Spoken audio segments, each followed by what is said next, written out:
don't really. remember.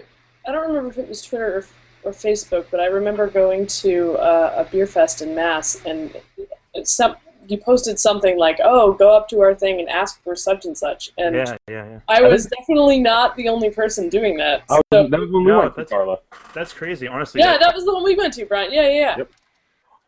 that was really cool because we did that mostly as because for us it's like a really large focus group, and which is awesome because we can like field test beers before we brew them large scale.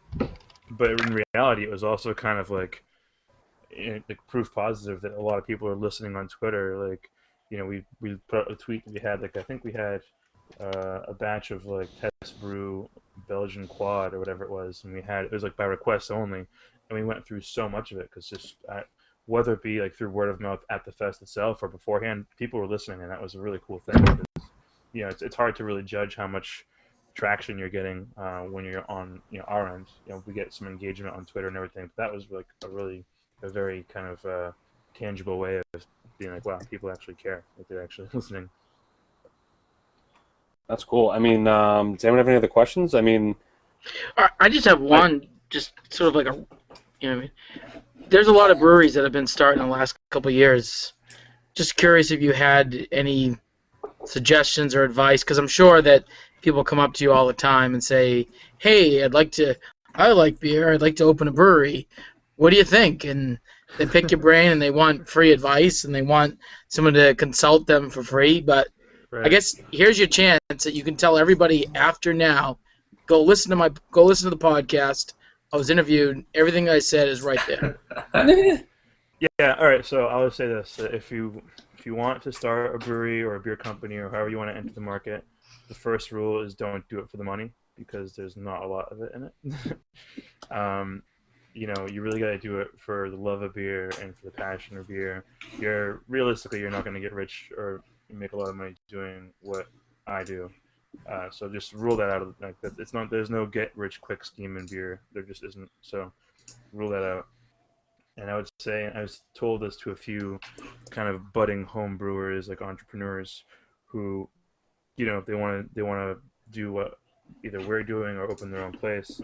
I would say that unless you're going to do a nano brew and produce a very small amount of beer, the actual time you spend brewing beer in this industry is infinitesimal compared to the time you spend visiting accounts, just promoting your beer. Like, so if you're getting into it for the love of beer, understand, or excuse me, the love of brewing, understand that you spend a very small percentage of your time actually brewing the beer. It's much more about being the face, working with distributors, visiting accounts, just follow up maintenance. There's a lot, and it gets overwhelming really quickly if you do it as one person, as I've kind of grown to realize in the past, year or so.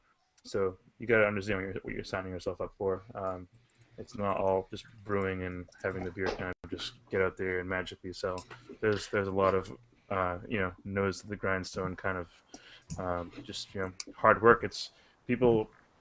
It's kind of cliche with the whole one bottle at a time thing, but in reality, that's how this whole industry works. People aren't going to buy your beer unless they've tried it. So there's a lot of Norm. All you guys know, like we're at fests all the time, and rarely do you see anyone besides me working the booth, and that's just what it is. So you got to be kind of prepared for that demanding lifestyle ahead of time. And for me, I love it. Like I love talking to people. I love connecting with people. But I think if you get into the industry expecting something else, you might have kind of a rude awakening. makes sense. Yeah. Anyone There, else? there was just one last question from the chat room, if I Oh can yeah, throw that in there, or I Please don't do. know if it's the last one. But the folks in the chat room were wondering about your distribution, about how far, where can they get your beer? So right now we are currently signed on with the Mass Bev Alliance, which is a network of 5 distributors, and that gives us coverage to the entire state. Um, Pretty much, I don't know of any areas where we're not distributed, but I would, in Boston we're a lot easier to find, obviously, because this is like we live here and this is our core market and our first market. Um, but in general, I would kind of point people to any of the better craft beer bars or craft beer, bottle shops. It's tough sometimes because a lot of our beers are kind of put in rotation at like these like rotational bars who their list changes every week, so it's really hard to say where we are on draft at any given time outside of a few permanent accounts that we have. But I would say in bottle format, where you go to like a Julio's or whatever out in Westboro or a Cappy's, like those accounts are pretty safe bets in terms of where you could find us. But only within the geographical footprint of Massachusetts, we're looking to, um, you know, we're looking to expand that soon. But it's kind of a big decision, so we're taking our time with it. Yeah, and I mean, I'll speak for Seacoast, New Hampshire. I went down to Leary's in Newburyport, and they also have it at New England Wine and Spirits. So, I mean, it's only a 20-minute drive from New Hampshire. It's not that bad. Or 2-minute drive from my house. 2 minutes, yeah, or just skipping a hop from.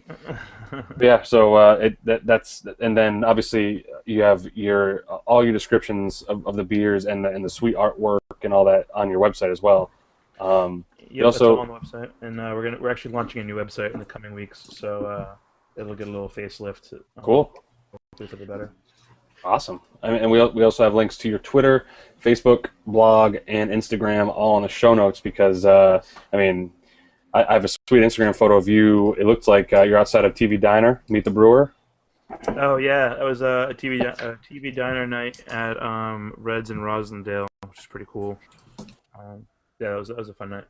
I mean, now, do you have anything you want to say to the fans? The beer drinkers. Any final things to sign off with? All 6 million viewers are watching it right now. Words of wisdom. My heart is rushing. No, this is fun. No, thank you for everyone who's kind of helped us get to where we are. We're still fresh out of the gate. We're working on making more beer for everyone, but the response so far has been really kind of overwhelmingly positive. So, we're two really humble people. We're a tiny operation. I want people to understand just how small we are and how, like I said, like when you email me a review, it goes directly to me. It's not going to anyone else. So be nice, but mostly just thanks, and hope we can kind of keep the good beer coming and keep you all happy. Happy, check mark. So all I gotta do is work on the rest because we're all happy. Nice. But again, Elder, thank you very much for coming on. And I just wanted to close out. Does anyone have any? I mean, Elder, do you have any events coming up that you want to give a quick plug to? We got ACBF. That's the big one, right? That's coming up the 31st and the 1st down in the Seaport. We'll be there. We'll actually have one of the last barrels of Salute will be there. We held one back for that, but we got a bunch of stuff coming up. We got tasting at the Vin Bin in Hopkinton coming up on the 24th for anyone in that area. Then next month we have some stuff going on down the Cape. Tasting at Cappy's Falmouth on June 7th. And then, honestly, just go to our webpage, hit up the events page, because we're really, really busy this time of year, so I don't want to go on too long, but hopefully I'll see a lot of you guys at ACBF. Sure. I'll be there. Nice. I'll be there with a friggin' beer hat Suck on. up. So, I'll be there. So, anyone else have any events that or anything that they're doing that they want to give a shout out to before we end the show? Norman. Yeah, I'm going to the Jack's Abbey Cask Lager Festival on Friday. It's a charity event to raise. Yes, Foxy. It's a charity event. I'm going.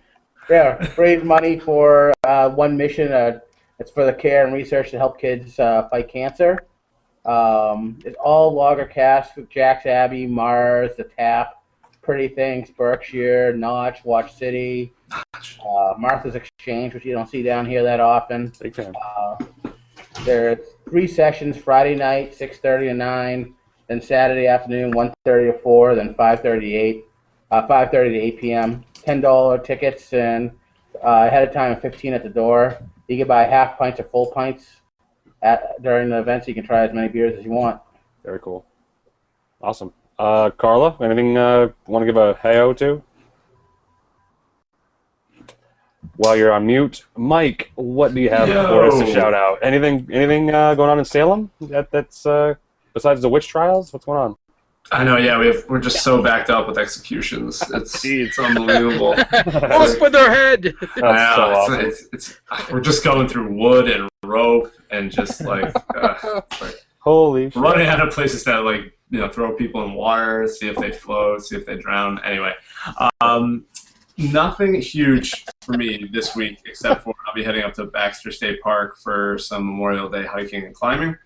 So I'm hoping to make a little detour on the way over to Baxter Brewing, because we have some time to kill on the way up to the campground, and then we'll see. Maybe I'll hit a couple on the way down on Monday to see if I can convince the others if they want to, drink great beer on a holiday. I mean, might be tough. It's a hard sell. Yeah, I know. I mean, I'm gonna have my work cut out for me. I hate drinking on Memorial Day. I know you do, Norm. It's so sad. Carl, are you there? Yes, I'm sorry. I was trying to be quiet while I plugged in my computer, and I totally did that to myself again. That's all right. What do you have going on? So tomorrow is actually Novare Res is 5-year anniversary. So they're going to be putting crazy stuff on. They're going to have East End cupcakes there, and apparently something about clowns. I don't know. There's a lot of stuff going on tomorrow. If you're around, you should definitely check that out. Josh Christie's book, Maine Beer Brewing in Vacation Land. He's got a couple places where he's signing this now, so that's out. Haven't read it yet, just got it in the mail today. And I also wanted to let you know, since I haven't been on the podcast for 2 weeks, that Rising Tide up here in Portland has partnered with different food trucks that are now allowed to, sell awesome stuff out of trucks in Portland. It's a new law change that is allowing, in certain zones for us to have like pizza things and taco trucks and like all kinds of stuff like the West Coast has. And Rising Tide has partnered with them that every Saturday this summer they're having a different food truck basically park outside their brewery. Awesome. You can go in, get some samples of beer, go and have some awesome food. I went for their first one. They had a brick oven pizza place that was just awesome. It was pizza pie on the fly. Oh, big fan. Great food, great beer, and just people playing cornhole and like hanging out outside. It's a great way to just kind of hang out, and it's also a really cheap lunch on a Saturday. Like if you're kicking around Portland, they do it from 12 to 5. So if you're coming up at all in this summer and you're going to be here on a weekend, you should go over to Rising Tide between 12 and 5 on Saturdays and just check that out because it's kind of the best, local little collab that's going on. So that's really exciting. And then the only last shout out I have is that a new Maine brewery is theoretically, I heard about this a while ago, so I have to confirm, but they're theoretically opening this Sunday. Austin Street Brewing, brand new, will be debuting. So Sunday. Maggie and I are up in Portland pretty often, so we'll have to say it again. Maggie's actually from Portland, or just outside of Portland. She's nice. From Cumberland, so we go up often to visit her parents. So we'll have to check that out. Definitely. I mean, send Carla a note. She'll like within like a Bewitched kind of one of these. She's next to you at the bar. Nice. She has that magical power, which is uncanny for beer drinkers. But just watch out because she'll drag you to karaoke. Oh, that's in Portsmouth. Don't worry about. You can't drag the willing. Right. Right. I don't love the karaoke up here, but when I'm down in Portsmouth, man, D Street all the way. Oh yeah, Daniel Street's undergoing some heavy construction, but this isn't a podcast for that. But Sean, you got a photo up there of you and Alex. What's going on? You got any shout-outs for the weekend? Yeah, I just wanted to give 2 shout-outs. First off, I want to say that you can see the picture. It's Alex and I at Whim for the opening night. It's a great place. Stop into it. Yep. Support local establishments, and as I come back. The only thing I want to say, we really didn't highlight it because we were off last week, but have a homebrew. Homebrew is now legalized in all 50 states. Yes. Have a homebrew. Yep, that's true. And I mean, I have the link in the show notes to Alabama, which they were number 50. So check it out. I mean, that's crazy. Now we can freaking homebrew in every state. So it's gonna go on the new quarters. I heard last to legalize homebrewing. Yes. collect them while you can. Collect them all. Collect them in order. Well, so I'll give a quick shout out. Well, Sean, anything else, real quick? Nope, that's it. Cool. Well, myself, I'm actually going to be checking out the Rising Tide. I'll be checking out Rising Tide on Saturday. myself and Ben Watts are going up to New Gloucester, Maine, to do a 10K up there. So after doing that nonsense, we're gonna be wanting to imbibe in some beer and food. So we'll be down there doing that. And another quick shout out, Carla has a nice infographic of the state of Maine craft beer, which is on the show notes. Oh, cool. We have just a fun fact: the Vermont Brewers Fest, which is the hands down the best beer fest in Vermont, if not one of the best beer fests I've been to, sold out in 34 hours this year. Last year they sold out in 8 weeks. So they have a crazy lineup of brewers, so you can check out the link to that there. And then I actually put all the photos from my trip to WIM Craft Beer Bar in the show notes as well. But enough about that. Tell a friend, tell everyone that you know that drinks beer, likes to talk about it. SBLpodcast.com.